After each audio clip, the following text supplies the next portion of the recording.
Di awal abad ke-20, ketika bangsa Indonesia belum memiliki nama, bahasa, dan kebebasan, muncullah seorang pemuda Minangkabau yang menulis karya tentang cinta.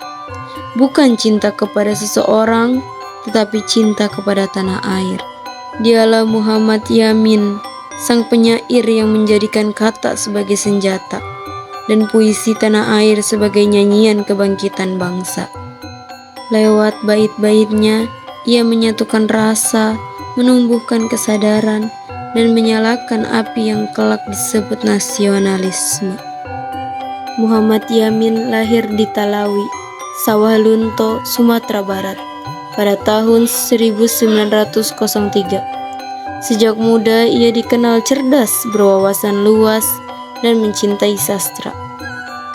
Di masa sekolahnya di HBS dan kemudian kuliah hukum di Jakarta, Yamin mulai menulis puisi yang berisi semangat cinta tanah air.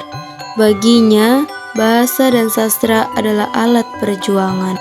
Ia percaya bangsa Indonesia akan berdiri jika memiliki bahasa dengan rasa cinta yang sama.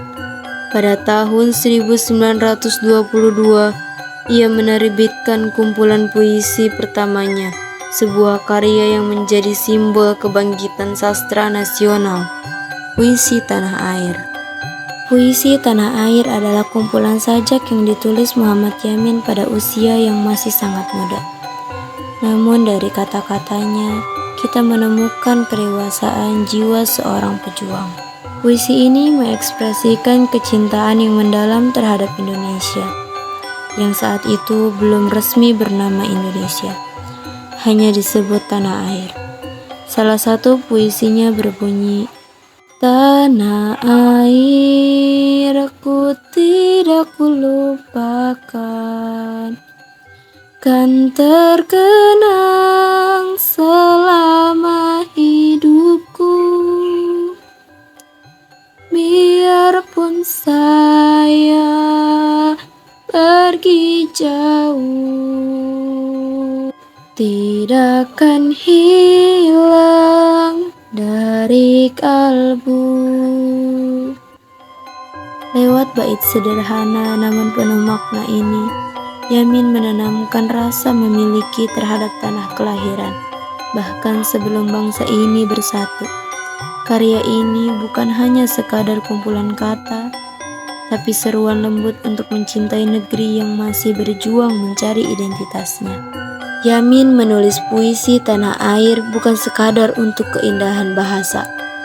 Ia menulis untuk membangunkan rasa kesadaran bahwa tanah air ini bukan milik penjajah, tapi milik mereka yang mencintainya. Puisi-puisinya menjadi semacam doa yang membangunkan rasa kebangsaan. Ia memadukan gaya bahasa Melayu yang halus dengan semangat nasionalisme yang kuat. Dalam setiap baris puisinya, Yamin mengajak kita untuk mengenang, menjaga, dan mengabdi pada tanah air, bukan dengan senjata, tapi dengan kata-kata.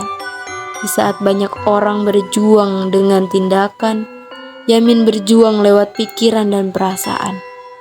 Dan dari sanalah muncul bibit kesadaran nasional yang kelak berbuah pada Sumpah Pemuda tahun 1928.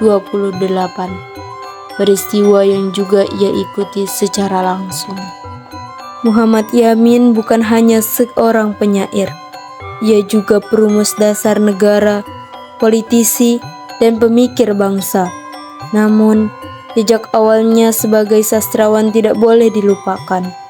Dari puisinya lahirlah kesadaran bahwa bahasa dan sastra adalah fondasi kebangsaan. Puisi tanah air menjadi simbol cinta, kebanggaan, dan semangat yang mengikat kita dalam satu nama, Indonesia. Muhammad Yamin mengajarkan bahwa perjuangan tak selalu dengan pedang. Kadang, satu bait puisi bisa lebih tajam dari 1000 peluru. Dan lewat puisi tanah air, ia menulis bukan hanya tentang cinta pada tanah, tapi juga cinta pada jiwa bangsa. Kata-katanya menjadi api yang tak padam, menyala di dada setiap anak Indonesia yang mencintai negeri ini.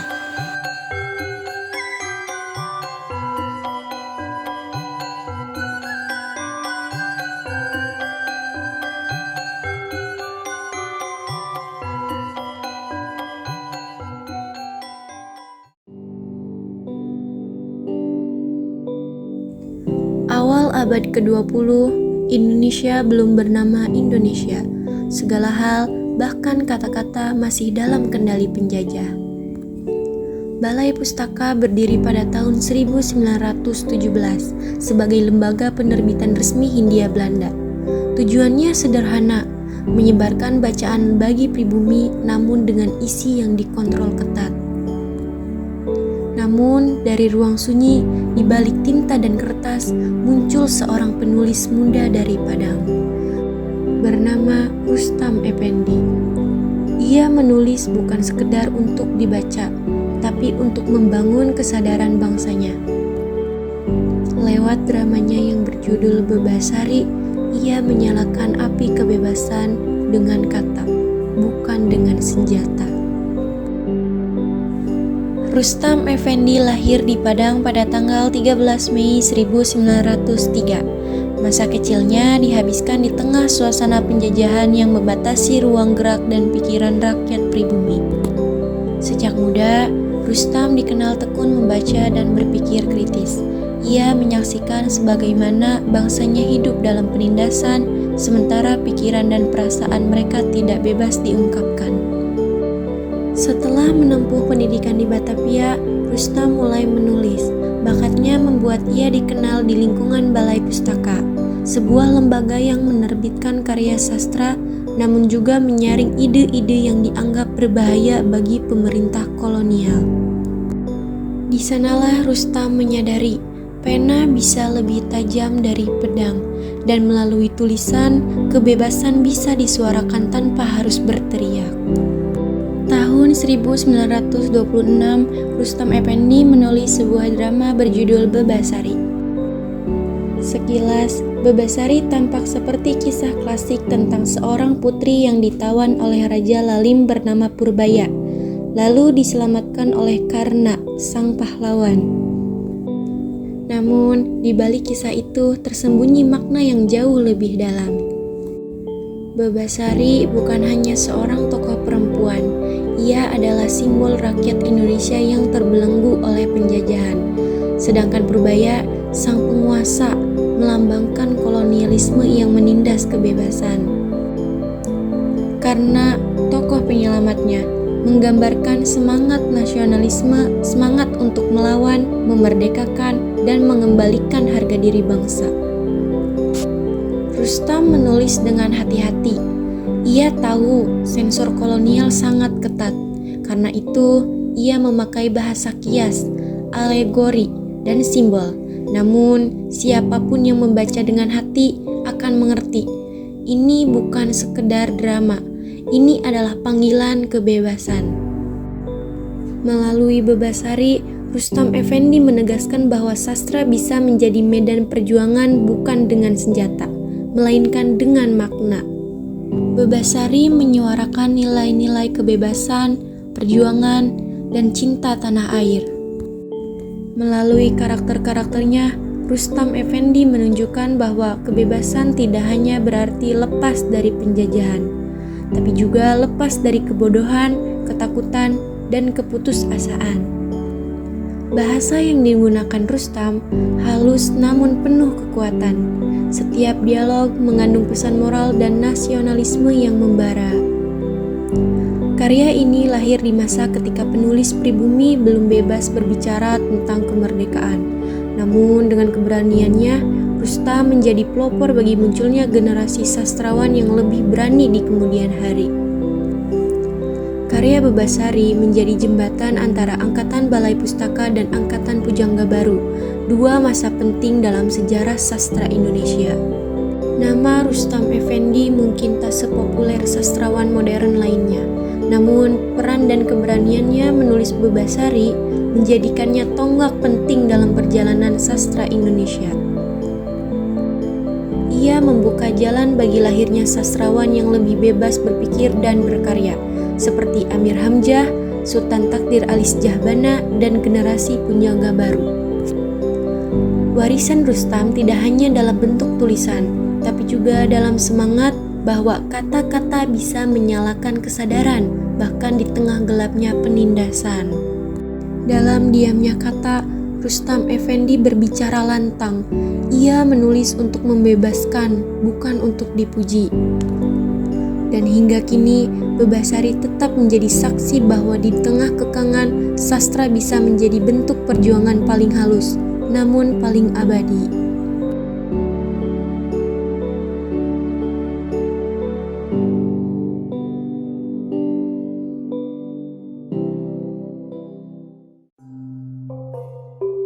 Awal abad ke-20, masa di mana Indonesia belum merdeka. Barat datang membawa kemajuan, tapi juga kesombongan. Sementara pribumi di tanahnya sendiri harus belajar menjadi tamu. Di tengah pertentangan budaya itu, lahirlah seorang penulis dari Minangkabau yang berani bersuara, Abdul Muiz. Lewat karyanya yang berjudul Salah Asuhan, ia memperlihatkan luka yang lahir dari benturan dua dunia, timur dan barat. Novel ini bukan sekadar kisah cinta, tapi cermin dari bangsa yang sedang mencari jati dirinya. Abdul Muiz lahir di Sungai Puar, Sumatera Barat pada tahun 1886. Ia tumbuh di tengah masyarakat yang religius, namun juga mulai terpengaruh oleh budaya barat. Sejak muda, Abdul Muiz aktif dalam dunia jurnalistik dan pergerakan nasional. Ia pernah menjadi anggota Syarikat Islam dan dikenal sebagai intelektual yang tajam dalam berpikir. Ia menyadari bahwa penjajahan bukan hanya soal politik, tetapi juga soal pikiran. Banyak bangsanya yang mulai kehilangan arah karena terpesona pada barat. Dari keresahan itulah lahir karya yang kelak mengguncang kesadaran bangsa, Salah Asuhan. Salah Asuhan terbit pada tahun 1928 di tengah masa peralihan antara tradisi timur dan modernitas barat. Novel ini berkisah tentang Hanafi, seorang pribumi terpelajar yang terpesona oleh budaya barat, dan Corrie du Basi, perempuan Belanda yang menjadi lambang dunia modern dan kebebasan. Cinta mereka menjadi simbol benturan dua dunia, antara tradisi dan modernitas, antara timur dan barat. Hanafi berusaha menjadi seperti orang barat, mulai dari cara berpikir, berpakaian, hingga meninggalkan nilai-nilai asalnya. Namun, justru di sanalah tragedi dimulai. Corrie mencintai Hanafi, tetapi perbedaan budaya dan status sosial membuat hubungan mereka hancur. Hanafi kehilangan arah, terasing dari bangsanya sendiri, dan akhirnya menjemput nasib tragis. Abdul Muiz tidak menulis kisah ini sebagai roman cinta biasa. Ia ingin memperingatkan bangsanya bahwa meniru barat secara buta hanya akan melahirkan kehilangan jati diri. Melalui Salah Asuhan, Abdul Muiz ingin menunjukkan dilema yang dihadapi bangsanya. Bagaimana menjadi modern tanpa kehilangan akar budaya sendiri. Novel ini menyindir masyarakat pribumi yang menganggap kebudayaan barat lebih tinggi, padahal di dalamnya tersimpan kesombongan dan kehampaan. Abdul Muiz menggambarkan Hanafi bukan untuk dihina, tapi untuk dikasihani, karena ia mewakili manusia terjajah yang kehilangan arah dan identitas. Dalam konteks bangsa, Hanafi adalah simbol bangsa Indonesia yang sedang bingung menentukan arah kemerdekaannya. Sementara Corrie, perempuan Belanda yang penuh cinta, justru menjadi simbol kemanusiaan universal, bahwa cinta bisa tumbuh dimanapun, tapi tidak selalu bisa bertahan di dunia yang penuh perbedaan.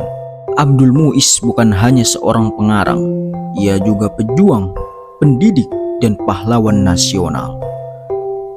Melalui salah asuhan, ia memperkenalkan konflik batin bangsa Indonesia pada masa penjajahan. Konflik antara kebanggaan menjadi timur dan godaan menjadi barat. Novel ini menjadi karya abadi yang terus dibaca lintas generasi, karena di dalamnya tersimpan pesan yang relevan hingga kini. Jangan pernah kehilangan jati diri hanya demi pengakuan. Abdul Muiz telah lama tiada, namun suaranya masih hidup dalam setiap halaman salah asuhan.